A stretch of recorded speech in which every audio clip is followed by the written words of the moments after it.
Have you ever felt emotionally trapped by someone who turned intimacy into a power game? Narcissistic individuals have sexual habits that go far beyond pleasure. They are weapons of control and manipulation. In this video, we will reveal the 5 most disturbing behaviors narcissists use to dominate and destabilize their victims. If you've ever wondered why you feel so vulnerable or confused in a relationship, this content may be the first step to understanding the toxic dynamics at play and finally, breaking free. Hi, I'm Lauren Mitchell. My mission is to show you that you were never the problem. If this resonates with you, like the video and subscribe to our channel. Let's begin. One of the most common and painful behaviors in relationships with narcissists is what we call the game of rejection and withheld intimacy. This habit goes far beyond simple refusal. It's a calculated strategy to maintain control over the victim. The narcissist avoids intimacy when they're not the ones in charge, creating a pattern of emotional and physical deprivation that leaves their partner constantly insecure and seeking approval. Imagine this scenario. You try to get closer to your partner, seeking connection and affection, but the response is always the same, a cold and indifferent no. Yet, when they want sex, the rules change drastically. Suddenly, their desires become an obligation, no matter how you feel. Whether you're tired, sick, or emotionally drained, it doesn't matter. The narcissist demands compliance, and if you refuse, they resort to emotional manipulation, such as threats of infidelity or hints that they'll seek satisfaction elsewhere. This power game has a devastating impact on the victim's self-esteem. Constant rejection makes you start questioning your own worth. Thoughts like, "Am I not attractive enough?" or "What's wrong with me?" dominate your mind. The feeling of being ignored and discarded creates deep insecurity, affecting not just your confidence, but also your sense of self and your perceived value in the relationship. The narcissist, however, has no interest in resolving these feelings. On the contrary, they feed off them. Constant rejection is a way to keep you emotionally trapped, always seeking their approval and attention. In your attempts to please them, you might make drastic changes, losing weight, altering your style, trying new clothes or perfumes, but nothing seems to work. Nothing brings the validation you crave. That's because the problem was never you. The narcissist's true goal is control, and rejection is just one of the tools they use to achieve it. A classic example of this behavior is what we call conditional intimacy. The narcissist only allows intimacy on their terms. If you try to initiate, they reject you. But when they decide it's time to get close, you're expected to comply, regardless of your needs or feelings. This dynamic creates an imbalance in the relationship, where the narcissist holds all the power and the victim is constantly at their mercy. The emotional toll of this habit is profound. Repeated rejection can lead to a cycle of self-doubt and self-criticism. You start believing the problem lies within you, that you need to change to be worthy of love and attention. But the truth is, the narcissist will never be satisfied, because the issue isn't you, it's their need to control and dominate. If you're experiencing this, it's important to recognize that rejection is not a reflection of your worth, but a manipulation tactic. Questioning these patterns and seeking emotional support are the first steps toward breaking the cycle of abuse. You deserve a relationship where your needs and feelings are respected, not a power game that destroys your self-esteem. Another disturbing behavior common in relationships with narcissists is the pursuit of sex immediately after intense fights. At first glance, it might seem like an attempt at reconciliation, but in reality, it's another tactic of control and manipulation. For the narcissist, the victim's emotional vulnerability after an argument is an opportunity to reassert their power and dominance. Imagine an explosive fight where harsh words are exchanged, leaving you emotionally drained. Shortly after the conflict, the narcissist, who moments earlier seemed indifferent to your pain, seeks physical intimacy.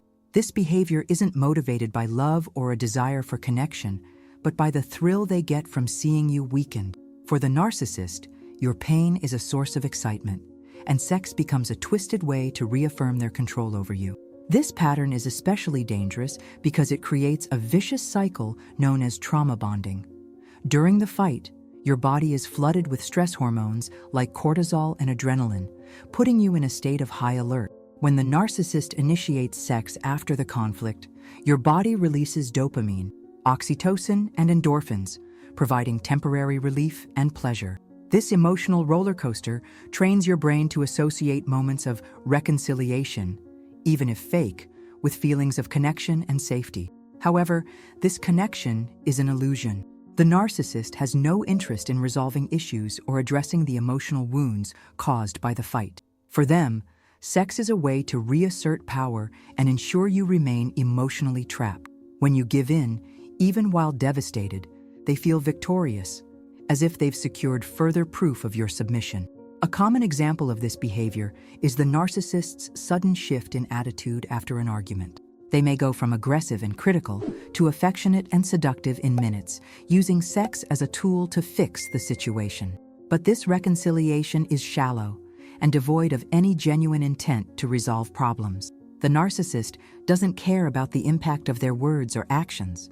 They only want to keep you under their control. This cycle of fights followed by physical reconciliation creates a traumatic bond that can be extremely hard to break. The victim begins associating moments of physical intimacy, even those empty of emotional connection, with relief and pleasure, keeping them stuck in the relationship. It's like an emotional roller coaster where extreme highs and lows foster an unhealthy attachment despite the abuse. If you're experiencing this, recognize that this behavior is not healthy and doesn't reflect a relationship based on respect and genuine love. Sex after fights isn't reconciliation, it's manipulation. Acknowledging this pattern and seeking emotional support are crucial steps in breaking the cycle of abuse and freeing yourself from the trauma bond. You deserve a relationship where intimacy is based on emotional connection and mutual respect, not manipulation and control. Breaking free from trauma bonding may be difficult, but it's the first step toward reclaiming your emotional autonomy and building healthier relationships in the future. Another disturbing habit of narcissists in the realm of sex is their use of positions that reinforce control and domination. Here, we're not talking about personal preferences or exploring new dynamics in a healthy relationship, but rather a calculated strategy to restrict and depersonalize the victim. For the narcissist, the choice of sexual positions isn't about mutual pleasure or emotional connection. It's about power. The narcissist tends to prefer positions that limit their partner's movement, such as those where the victim is on their back, with arms or legs immobilized. These positions aren't chosen at random.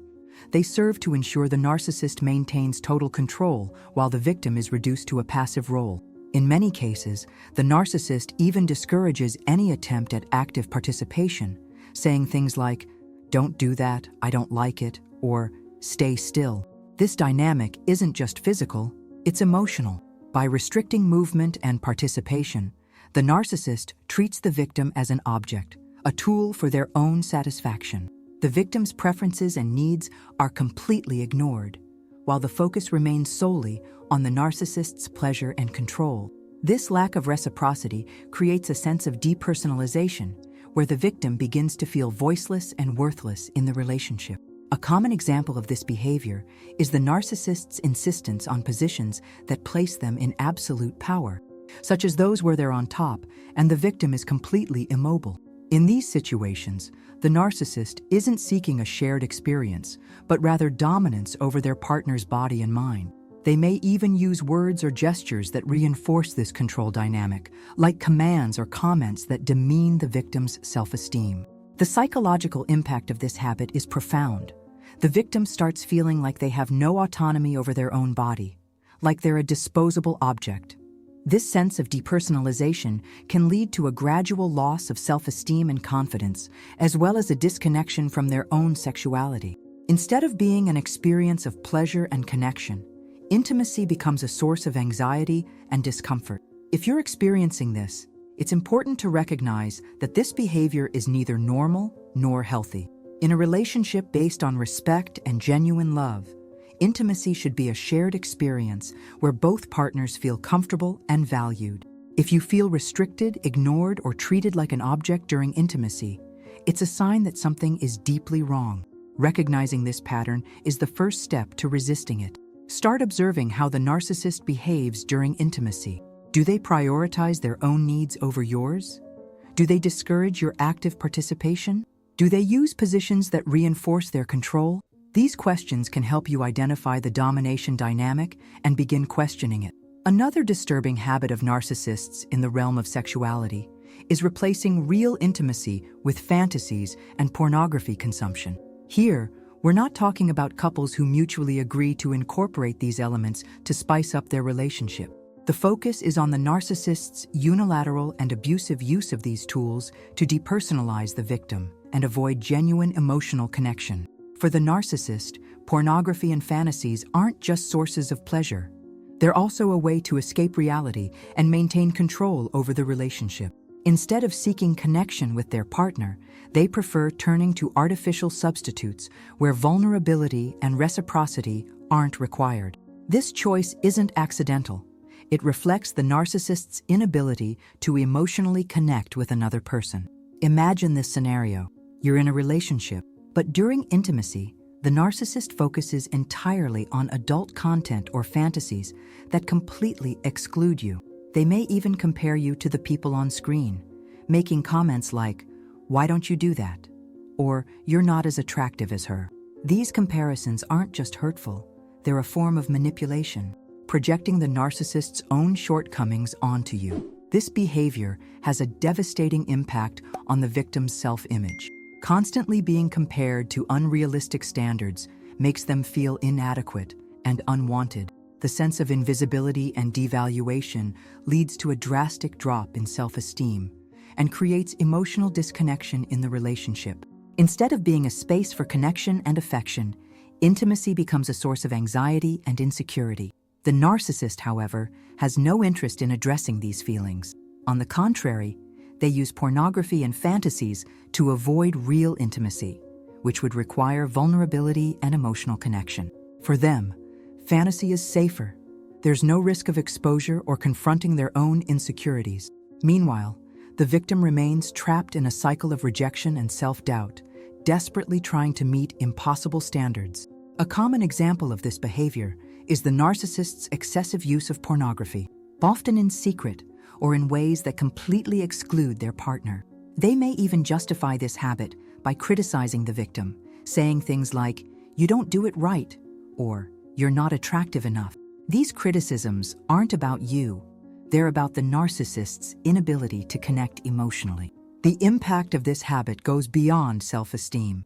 It also damages the relationship's dynamics, creating an emotional barrier between partners. The victim may start feeling like they're not enough, while the narcissist sinks deeper into their fantasies, distancing themselves from reality. This disconnect leads to a cycle of loneliness and frustration, where real intimacy becomes increasingly rare. If you're experiencing this, it's important to recognize that the problem isn't you. The narcissist's use of pornography and fantasies isn't a reflection of your attractiveness or worth.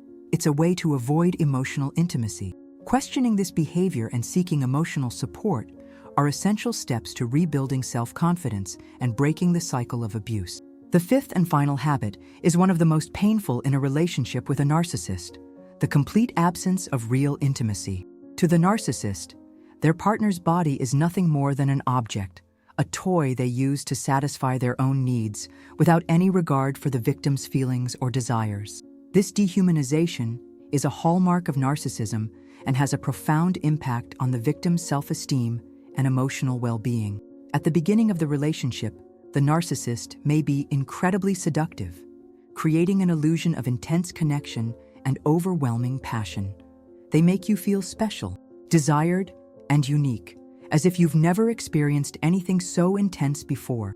But this phase is just a facade, carefully constructed to ensnare you emotionally. Once the narcissist feels they have you under control, the mask begins to slip. The devaluation phase is marked by a drastic shift in the narcissist's behavior.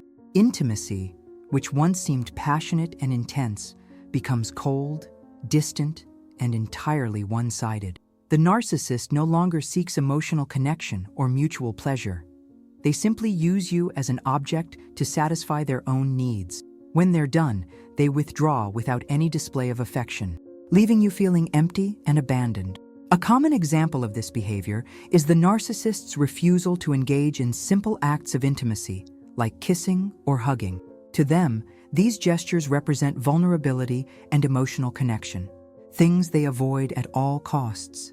If you try to get close, they may react with irritation or anger, as if you're invading their space. This lack of intimacy isn't just physical, it's emotional, creating an insurmountable barrier between you and the narcissist. The impact of this dynamic on the victim is devastating. Being treated like an object, devoid of value or importance, leads to a sharp decline in self-esteem. You start questioning yourself, what's wrong with me? Why don't they want me anymore? These thoughts are fueled by the narcissist's behavior, which constantly reinforces the idea that you're not enough. However, it's crucial to understand that the problem isn't you. The lack of real intimacy in a relationship with a narcissist isn't a reflection of your worth or attractiveness. It's a result of their inability to emotionally connect with another person. The narcissist is emotionally numb, incapable of experiencing genuine love or affection. To them, intimacy is just a tool for control, a way to keep you emotionally trapped. If you're going through this, it's important to recognize that you deserve more. A healthy relationship is built on emotional connection, mutual respect, and real intimacy. If you feel used, ignored, or devalued, it's a sign that something is deeply wrong. Acknowledging this pattern and seeking emotional support are the first steps toward reclaiming your self-esteem and autonomy. Throughout this video, we've explored the 5 most disturbing sexual habits of narcissists. We've seen how the game of rejection and withheld intimacy destroys self-esteem, how post-fight sex creates traumatic bonds, and how control through sexual positions depersonalizes the victim.